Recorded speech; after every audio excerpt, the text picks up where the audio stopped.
Halo, selamat pagi Bapak Ibu dan Saudara-saudari yang dikasihi oleh Tuhan. Mari sebelum kita membaca dan merenungkan firman Tuhan, kita berdoa.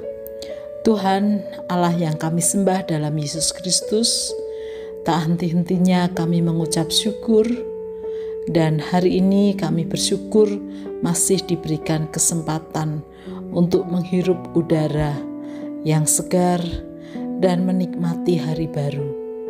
Kiranya firman-Mu menuntun langkah hidup kami. Di dalam nama Tuhan Yesus kami berdoa. Amin. Bapak, Ibu, dan Saudara, kita akan membaca firman Tuhan dari kitab Daniel pasal yang ketiga. Demikian. Raja Nebukadnezar membuat sebuah patung emas yang tingginya 60 hasta dan lebarnya 6 hasta, yang didirikannya di dataran Dura di wilayah Babel. Lalu Raja Nebukadnezar menyuruh orang mengumpulkan para wakil raja, para penguasa, para bupati, para penasehat negara, para bendahara, para hakim, para ahli hukum, dan semua kepala daerah untuk menghadiri pentahbisan patung yang telah didirikannya itu. Lalu berkumpullah para wakil raja, para penguasa, para bupati, para penasehat negara, para bendahara, para hakim, para ahli hukum, dan semua kepala daerah untuk menghadiri pentahbisan patung yang telah didirikan Raja Nebukadnezar itu. Dan berserulah seorang bentara dengan suara nyaring, "Beginilah dititahkan kepadamu, hai orang-orang dari segala bangsa, suku bangsa, dan bahasa. Demi kamu mendengar bunyi sangkakala, seruling, kecapi, rebab, gambus, serdam, dan berbagai-bagai jenis bunyi-bunyian, maka haruslah kamu sujud menyembah patung yang telah didirikan Raja Nebukadnezar itu. Siapa yang tidak sujud menyembah akan dicampakkan seketika itu juga ke dalam perapian yang menyala-nyala. Sebab itu, demi segala bangsa mendengar bunyi sangkakala, seruling, kecapi, rebab, gambus, dan berbagai-bagai jenis bunyi-bunyian, maka sujudlah orang-orang dari segala bangsa, suku bangsa, dan bahasa, dan menyembah patung emas yang telah didirikan Raja Nebukadnezar itu." Pada waktu itu juga tampillah beberapa orang Kasdim menuduh orang Yahudi. Berkatalah mereka kepada Raja Nebukadnezar, "Ya Raja, kekalah hidup tuanku. Tuanku Raja telah mengeluarkan titah bahwa setiap orang yang mendengar bunyi sangkakala, seruling, kecapi, rebab, gambus, serdam, dan berbagai-bagai jenis bunyi-bunyian harus sujud menyembah patung emas itu. Dan bahwa siapa yang tidak sujud menyembah akan dicampakkan ke dalam perapian yang menyala-nyala. Ada beberapa orang Yahudi yang kepada mereka telah tuanku berikan pemerintahan atas wilayah Babel, yakni Sadrah, Mesah, dan Abednego. Orang-orang ini tidak mengindahkan titah tuanku, ya Raja. Mereka tidak memuja dewa tuanku dan tidak menyembah patung emas yang telah tuanku dirikan."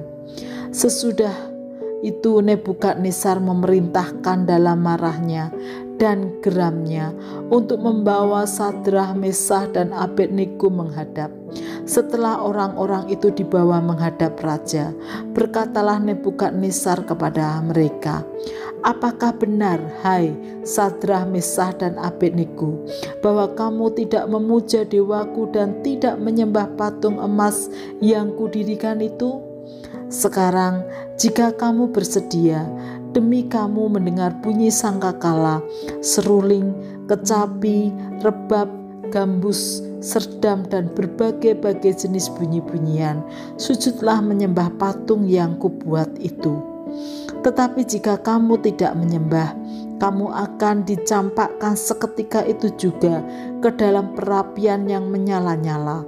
Dan dewa manakah yang dapat melepaskan kamu dari dalam tanganku?" Lalu Sadrah, Mesah, dan Abednego menjawab Raja Nebukadnezar, "Tidak ada gunanya kami memberi jawab kepada tuanku dalam hal ini. Jika Allah kami yang kami puja sanggup melepaskan kami, maka Ia akan melepaskan kami dari perapian yang menyala-nyala itu dan dari dalam tanganmu, ya Raja. Tetapi seandainya tidak, hendaklah tuanku mengetahui, ya Raja, bahwa kami tidak akan memuja dewa tuanku dan tidak akan menyembah patung emas yang tuanku dirikan itu." Maka meluaplah kegeraman Nebukadnezar. Air mukanya berubah terhadap Sadrah, Mesah, dan Abednego. Lalu diperintahkannya supaya perapian itu dibuat 7 kali lebih panas dari yang biasa.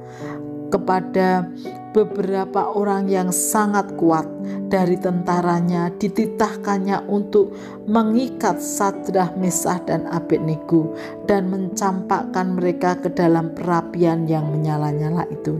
Lalu diikatlah ketiga orang itu dengan jubah, celana, topi, dan pakaian-pakaian mereka yang lain, dan dicampakkan ke dalam perapian yang menyala-nyala. Karena titah raja itu keras, dipanaskannyalah perapian itu dengan luar biasa, sehingga nyala api itu membakar mati orang-orang yang mengangkat Sadrah, Mesah, dan Abednego itu ke atas. Tetapi ketika ketiga orang itu, yakni Sadrah, Mesah, dan Abednego, jatuh ke dalam perapian yang menyala-nyala itu dengan terikat. Kemudian terkejutlah Raja Nebukadnezar, lalu bangun dengan segera. Berkatalah kepada para menterinya, "Bukankah 3 orang yang telah kita campakkan dengan terikat ke dalam api itu?" Jawab mereka kepada raja, "Benar ya Raja," katanya. "Tetapi ada 4 orang kulihat berjalan-jalan dengan bebas di tengah-tengah api itu. Mereka tidak terluka, dan yang keempat itu rupanya seperti anak dewa." Lalu Nebukadnezar mendekati pintu perapian yang menyala-nyala itu. Berkatalah ia, "Sadrah, Mesah, dan Abednego, hamba-hamba Allah yang maha tinggi, keluarlah dan datanglah kemari." Lalu keluarlah Sadrah, Mesah, dan Abednego dari perapian itu. Dan para wakil raja, para penguasa, para bupati, dan para menteri raja datang berkumpul. Mereka melihat bahwa tubuh orang-orang ini tidak mempan oleh api itu, bahwa rambut di kepala mereka tidak hangus, jubah mereka tidak berubah apa-apa, bahkan bau kebakaran pun tidak ada pada mereka. Berkatalah Nebukadnezar, "Terpujilah Allahnya Sadrah, Mesah, dan Abednego. Ia telah mengutus malaikatnya dan melepaskan hamba-hambanya yang telah menaruh percaya kepadanya dan melanggar titah raja, dan yang menyerahkan tubuh mereka, karena mereka tidak mau memuja dan menyembah Allah manapun kecuali Allah mereka. Sebab itu aku mengeluarkan perintah bahwa setiap orang dari bangsa, suku bangsa, atau bahasa manapun itu, ia yang mengucapkan penghinaan terhadap Allahnya Sadrah, Mesah, dan Abednego akan dipenggal-penggal, dan rumahnya akan dirobohkan menjadi timbunan puing, karena tidak ada Allah lain yang dapat melepaskan secara demikian itu." Lalu raja memberikan kedudukan tinggi kepada Sadrah, Mesah, dan Abednego di wilayah Babel. Bapak, Ibu, dan Saudara yang dikasihi oleh Tuhan, menjadi umat Tuhan tidak lepas dari tantangan iman yang berupa pilihan-pilihan.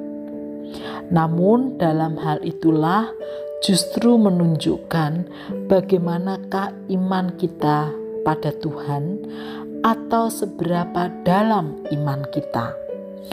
Kisah Sadrah, Mesah, dan Abednego menjadi contoh yang tepat bagaimana umat Tuhan harus menentukan pilihan berdasarkan imannya. Sadrah, Mesah, dan Abednego sebenarnya bebas memilih. Mereka bisa menghindari perapian yang menyala-nyala yang mengancam nyawanya. Namun rupanya iman mereka pada Tuhan jauh lebih besar, sehingga mereka lebih memilih menolak untuk menyembah selain Tuhannya. Meskipun pilihan itu sebenarnya membawa ketidakpastian, bisa saja mati, bisa saja tidak. Semua tergantung pada Tuhan.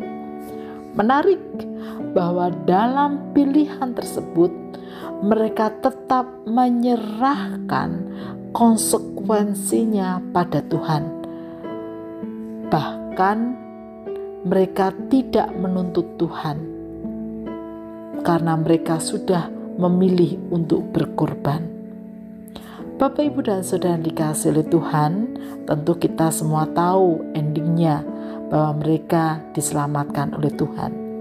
Namun ada dua hal penting yang dapat kita pelajari. Bagaimanakah iman harusnya menuntun pilihan-pilihan kita. Yang pertama, Tuhan adalah pilihan yang tidak bisa digantikan oleh apapun, meskipun ada resiko yang harus kita hadapi. Yang kedua, memilih Tuhan bukan berarti menuntut Tuhan, melainkan berserah pada kehendak Tuhan. Yang kedua ini yang harus kita garis bawahi, karena betapa sering kalau kita sudah memilih Tuhan, memilih taat pada Tuhan, lalu kita menuntut Tuhan berbuat sesuai dengan keinginan kita. Tidak. Sadrah, Mesah, dan Abednego menyerahkan sepenuhnya pada kehendak Tuhan.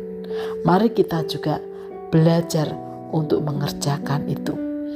Kiranya iman kitalah yang memandu dalam menentukan pilihan-pilihan di tengah kehidupan yang kita jalani, apapun situasi dan kondisinya.